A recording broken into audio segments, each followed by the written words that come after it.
thought he might have hurt his knee the way he was grabbing it. It was just cramps. Along those lines with Appling, he plays 40 minutes against Boise, 38 tonight. Probably would play 40 if he doesn't get hurt. What is he? You talk about how tough he's been, but with Trice being out, how much has he had to take on just in terms of being out there literally all the time running the point? Well, he is, and I'm trying to get him to take more and more of a leadership role because he's the point guard. And so I'm putting about as much on his plate as he can handle. And, boy, I think he's handled it. Because, like I said, there's some other great guards in this league. Some play a lot on the offensive end. There's a couple that are great defenders. He's doing both. He's doing both, and he's doing them with no backup. You try to guard people like he has to, and his coach is telling him, you can't foul now because we've got nobody left. And I'm not an easy guy to please, but I'm really excited for him, proud of him, and pleased with him and for him on what he's doing right now, and he's doing it in an incredible way. It really is. Coach, the margins have been real slim in the last two, going back to the last one at the Palace. Can you talk about some of the benefits for you guys of scheduling Oakland and continuing to schedule them in the future? I don't know if there's any benefits. No, there is. You know, Greg Campy's a hell of a coach. I mean, if I don't know how many of you watched their Pittsburgh game, but I mean, he's sick about it, and I don't blame him. But I mean, they all played him for 38 out of 40 minutes in that game. I mean, they had him down 18, and it was just running stuff sharp and doing everything they could do. He's a good coach. He gives you some different looks. It's two schools that respect each other. The only reason I don't like playing them is because it's a hard game for us, and when everybody thinks we're supposed to win. But what I do like playing about them is I love his guys. You know, Bader, Valentine, those kids are great. I love the big kid inside Petros. And I think he's a battler, a warrior. And Greg does a heck of a job, and he plays a tough schedule. So it is beneficial for us, it really is. And I think he's done a magnificent job there. I wouldn't call his job magnificent tonight, and I wouldn't call mine magnificent tonight. So both of us will probably call each other Monday and figure out whether our team were bad or our coaches were, or maybe all the above. Kevin, last one and back.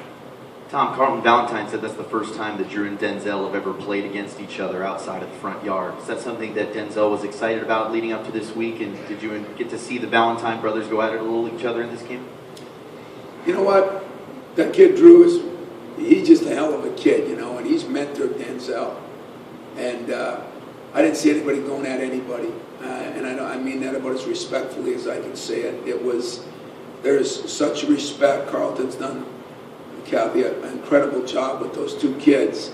And, I think Drew's a little hurt, and he just sucked it up. And I told Denzel in the first 10 minutes, boy, you better learn something from your brother now. I don't think anybody enjoyed it. I don't think it was one of those things that was thrilling because it was an important game for both teams.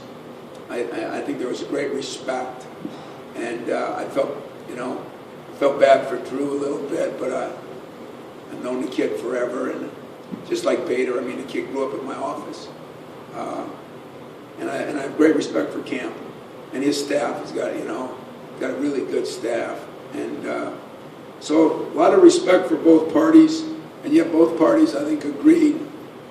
Didn't play as well, and yet I look at some of our stats and I say, I hate to come to these press conferences. I look at the next day, like the last game, Boise, you looked at the game, we did a pretty good job in a lot of areas.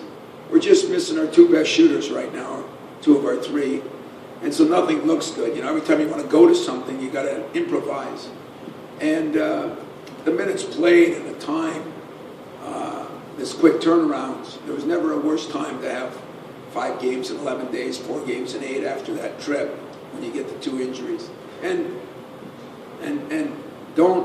Dawson's been unbelievable at times. Good. Overseas he was unbelievable, but boy, that guy's missed a lot of time, 7 months. And, you see him getting frustrated with himself, and it's going to happen for a while. He's a couple months away from, probably after Christmas before he gets his basketball stuff back. So, we got a long way to go, but if we can survive this, I really think it's going to do us good. You know, we got more at Kearney tonight, especially the last 30 minutes of the game after a slow start.